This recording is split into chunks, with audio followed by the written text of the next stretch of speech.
Good morning, everyone. This is actually take like 12 of this attempt at doing this video because I am filming in the little princess's bedroom and she has a lot of noisy toys. Right now we've got her watching YouTube, so hopefully on her tablet, so hopefully that it just becomes an ambient noise and doesn't distract, because my voice is actually going out again, so I have to talk a little bit loud to try to be heard over the top of it. But we will do the best we can.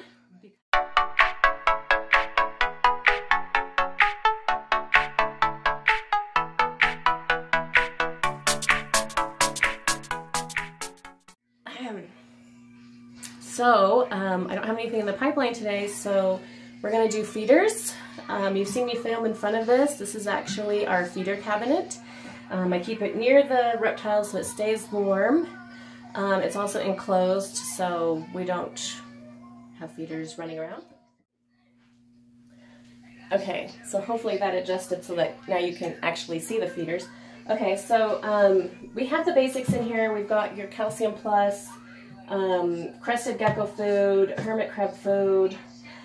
I keep baking soda in with my feeders, not in the cages with the feeders, but in an open container in the cabinet, because it helps to absorb the odors, and anybody who has kept any kind of insects, well, particularly crickets and like some of the roaches can be really, really stinky if they're not kept, really even if they're kept really clean. They're just really stinky animals. So this helps to absorb the odors so the whole room doesn't end up smelling bad. It's just like in the refrigerator. It's just there for like neutralizing odors. So, cricket food, cricket water, pulled those out earlier so I could refill them. We just use basic, basic roach and cricket chows and stuff like that, which are down on the bottom shelf. With my snail farms for Voldemort, right now he is basically eating just garden snails and slugs because I cannot afford to feed him escargot snails every day because he eats a ton of them and they're expensive.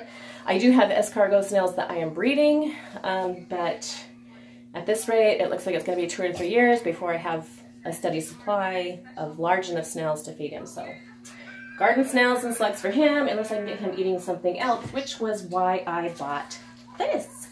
These are just red worms.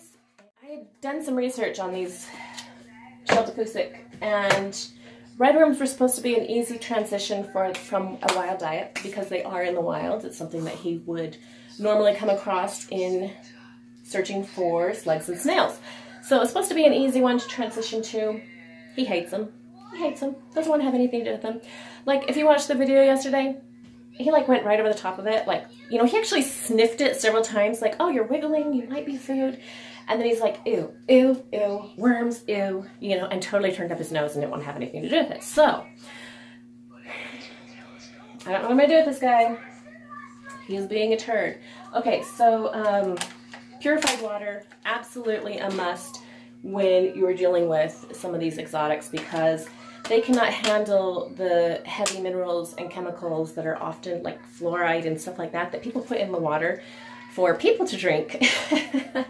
So, not a good thing. So definitely pick up just some purified water. And then, some of them actually require misting. They, crested geckos, owls, chameleons, stuff like that. Red frogs. They'll often prefer to drink off the leaves. So I keep a mist bottle as well. Tongs, because sometimes you actually have to put the food right in front of their face before they'll eat it. Okay, now down to the feeders. Okay, these are my dubias right now. I have a very small colony at the moment. Quite a few little babies starting to pop up in there though. Oh my goodness, look at all of you guys. So apparently we've got lots of babies going, but they are still a little bit big. Okay, that's Jack. And he is super noisy. We call him Jumping Jack because he is crazy pants. He is absolutely bonkers.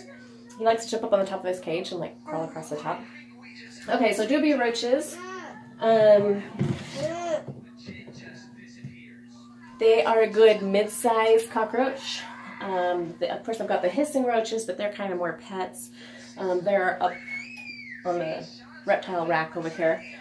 Then we've got the Turkish roaches. These guys, I mean, if you can see the size of them, the babies are quite small and are oh, we got eggs.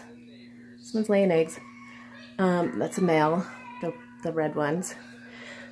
So these Turkish roaches have perfect small size for feeding some of your smaller things, you know, smaller frogs,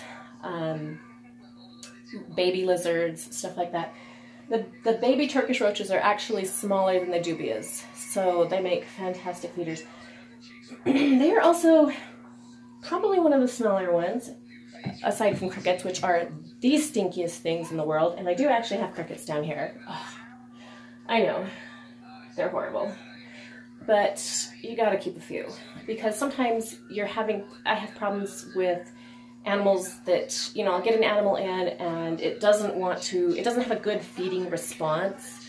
So I'll put the food in and it won't go for the food. You know, mealworms, whatever it is that I'm using, which also we have mealworms down here as well. They're in this container over to the side.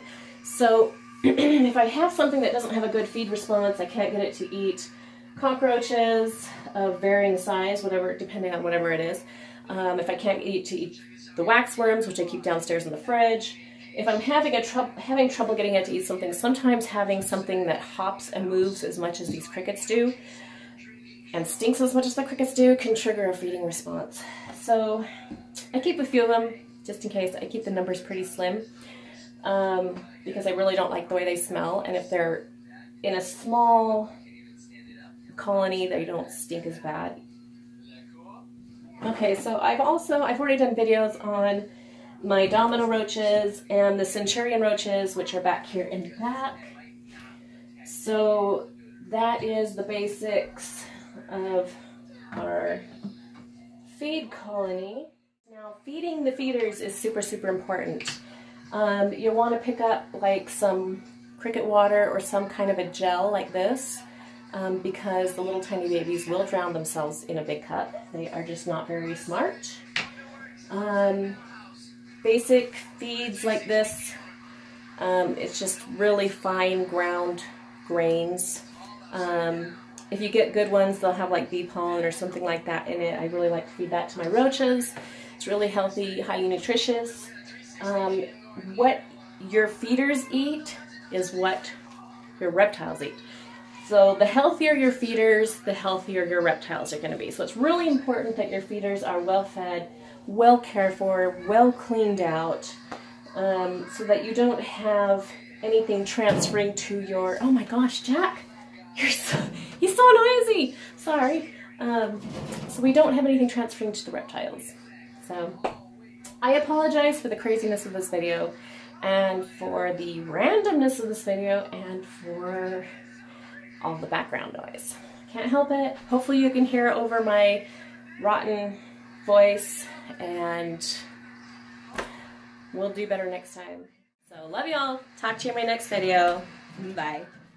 Please give video a thumbs up and like and subscribe. Thank you, everyone. Bye.